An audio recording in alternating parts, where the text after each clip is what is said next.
Hi, I'm Ian and welcome to Executive Grooves. My guest today is Niki Corbishley, who is the owner of Noo Coaching.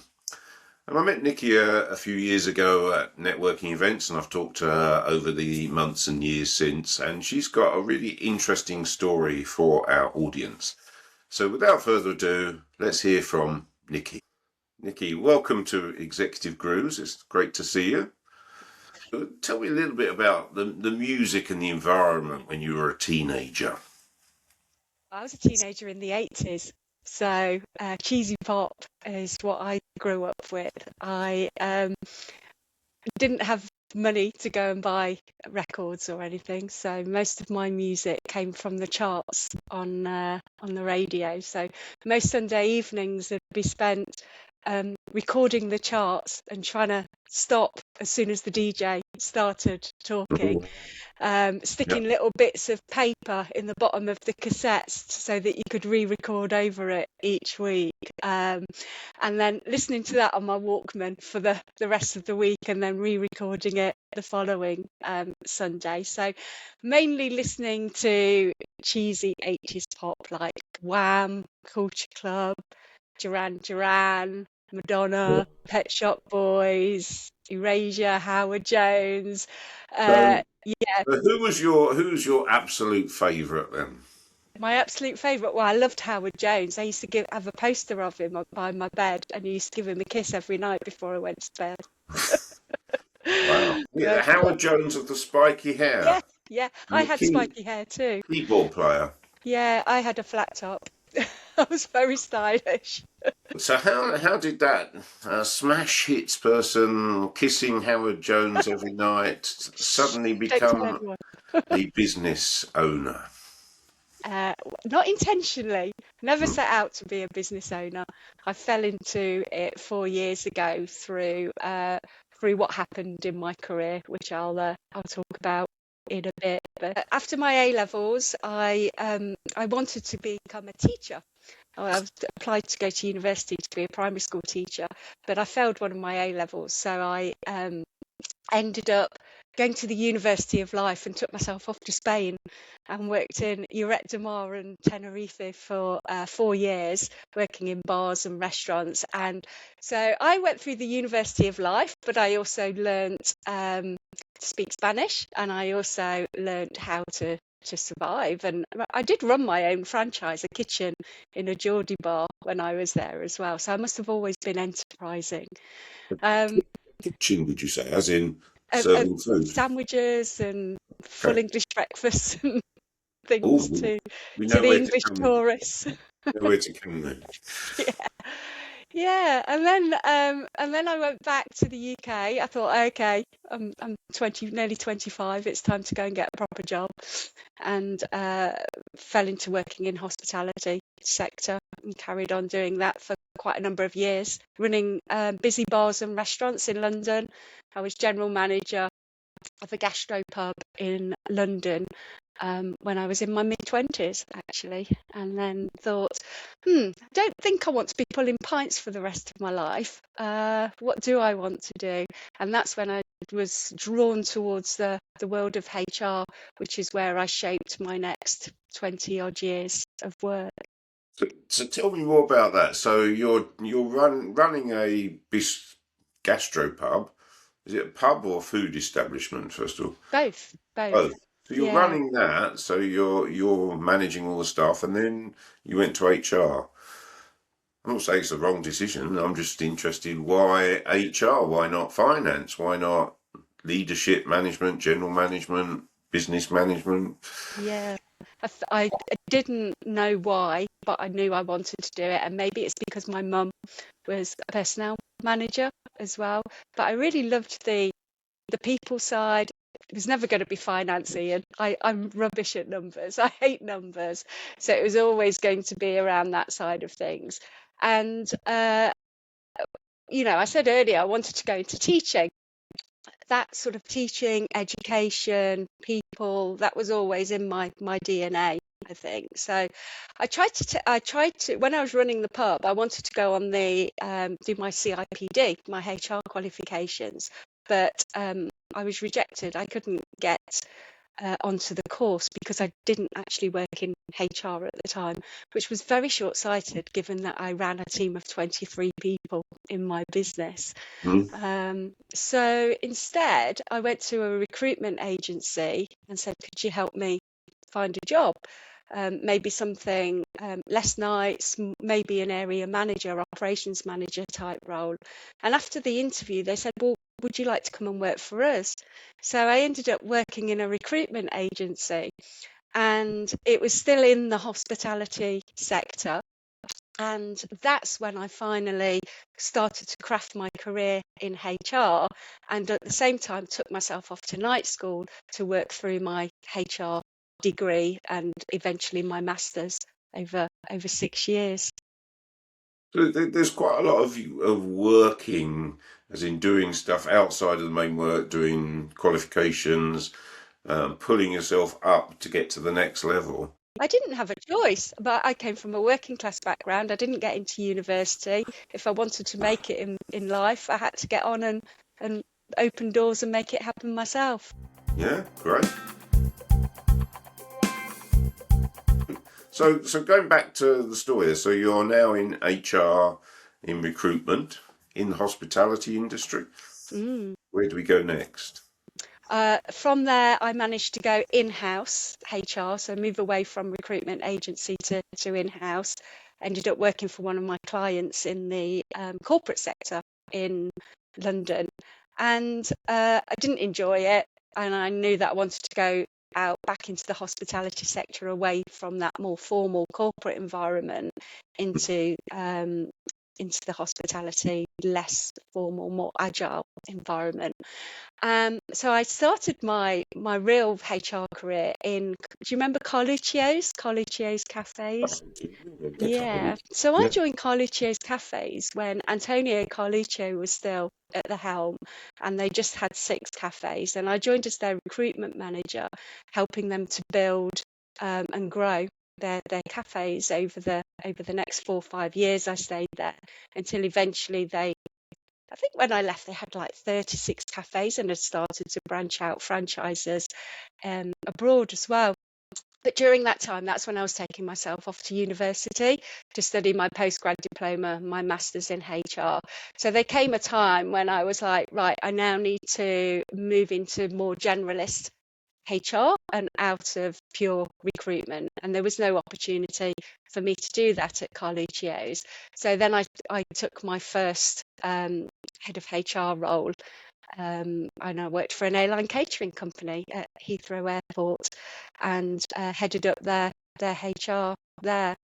And then over the years, I moved to another number of different organisations, but predominantly always in some kind of hospitality sector, some kind of SME that was on a growth trajectory and came in at the start and helped them grow and develop until they became more stable, and I would sort of hit a glass ceiling in being able to develop my career.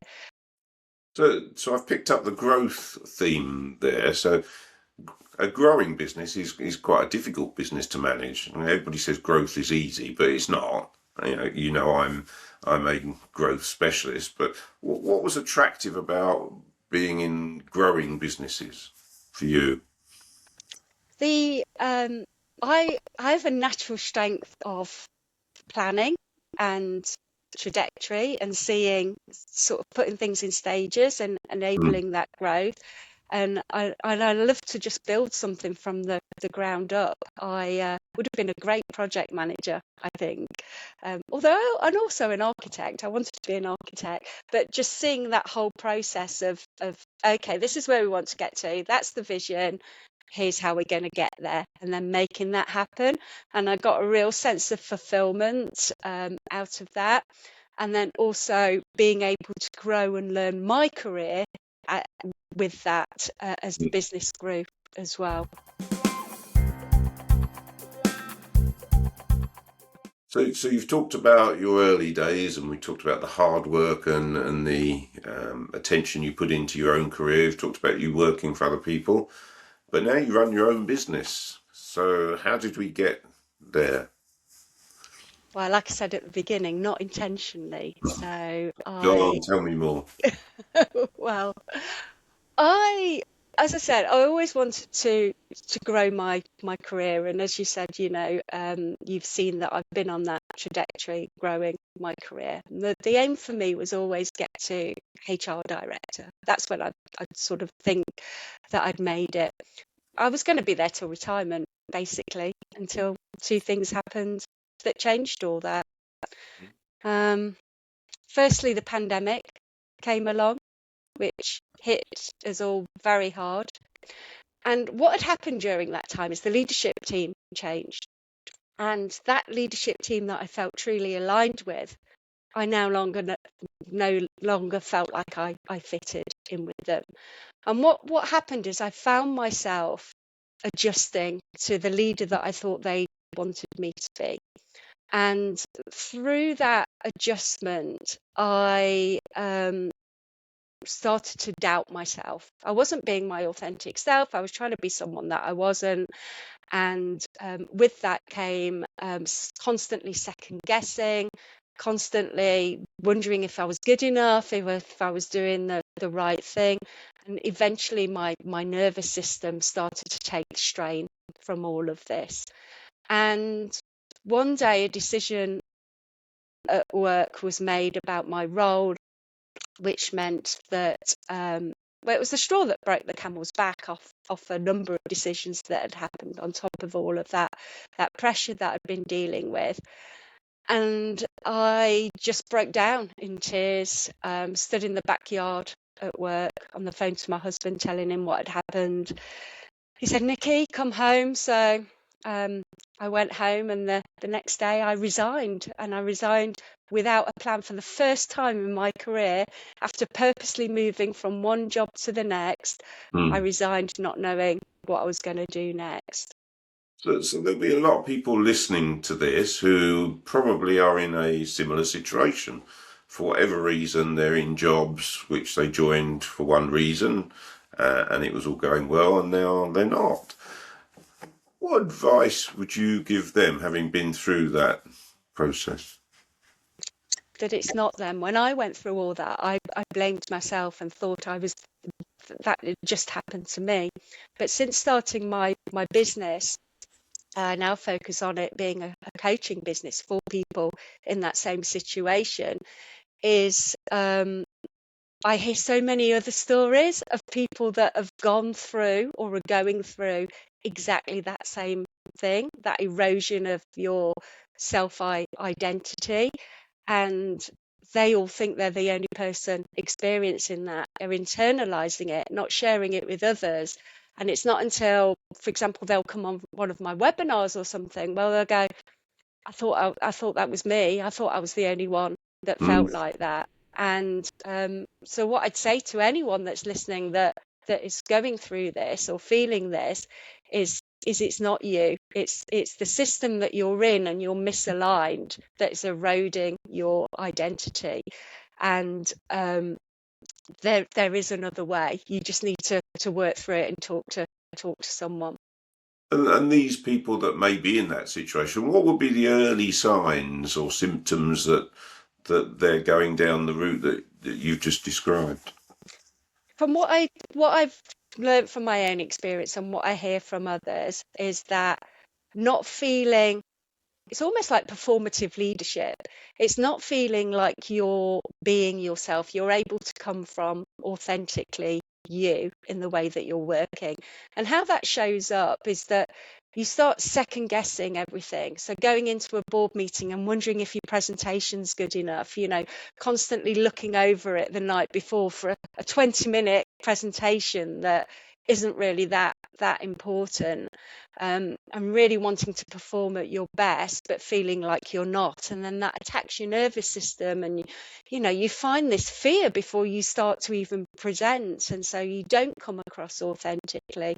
And then beating yourself up and replaying that conversation and again, waking you up at 2 a.m. on the drive back from work, when you're back Mm. home.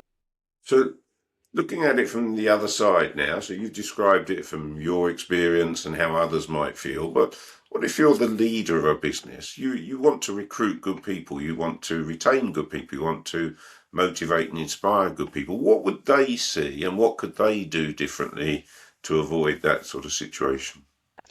I don't think you can see it visibly because it's the people that feel like that are internalizing it and putting on a show. So externally, you look like you're performing and you're still capable, still credible, and the leaders in the business are seeing that. Um, but what you can do is build an environment that creates a sense of trust, a place of psychological safety where people are listened to and feel that they can come to work and be themselves and not have to perform in a certain style of leadership. I've worked in many teams where there's really high, dominant, assertive, directive leaders that just go in and do their own. They've got their own agenda. Their ears are closed to listening, or when they're listening, they're not actually listening. They're pretending that they're listening, Mm. and that builds that fear, especially for people that are more reflective and more introverted in their thinking style. They can't act in that way, in that dominant, high-paced environment. They need that reflection time. So allowing that in your team and understanding that people in your team are coming to you all valued with different perspectives, but you've got to adjust your leadership style to allow them to come to work and do their best work. How would you describe your business now? My business is a lifestyle business. Well, I wanted it to be. Now I've suddenly got really busy over the summer. I've shifted from pure HR supporting SMEs where I started to now doing more strategic transformation HR work and a core focus on leadership coaching within businesses where leaders are feeling that sense of isolation and that sense of erosion in their confidence, and giving that back to them so they can perform and their teams can perform and their businesses can perform. If you could give your younger self one piece of advice, what would it be? You are good enough just as you are. You don't need to try and be someone that you're not. There you go, in a nutshell. And who is the Howard Jones of 2026? No. No one. I don't have a favourite. I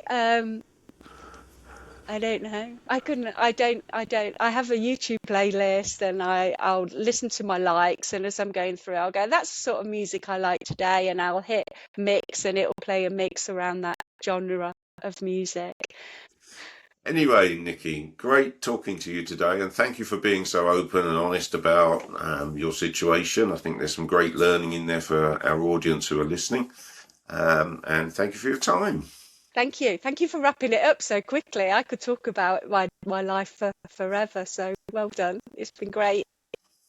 Well, thank you again to Niki for being so open and so honest. A really interesting story. Really interesting to hear it from the perspective of the person that's going through that, but also thinking about the perspective of the business leader and the business that has people, because every business has the potential to have people who are facing similar circumstances. So great listen, and I really appreciate Niki's openness. As usual, if you have any suggestions of other people that I might interview as part of Executive Grooves podcast, just let me know and I'll take care of the rest. Thank you for your time, and I hope you enjoyed it.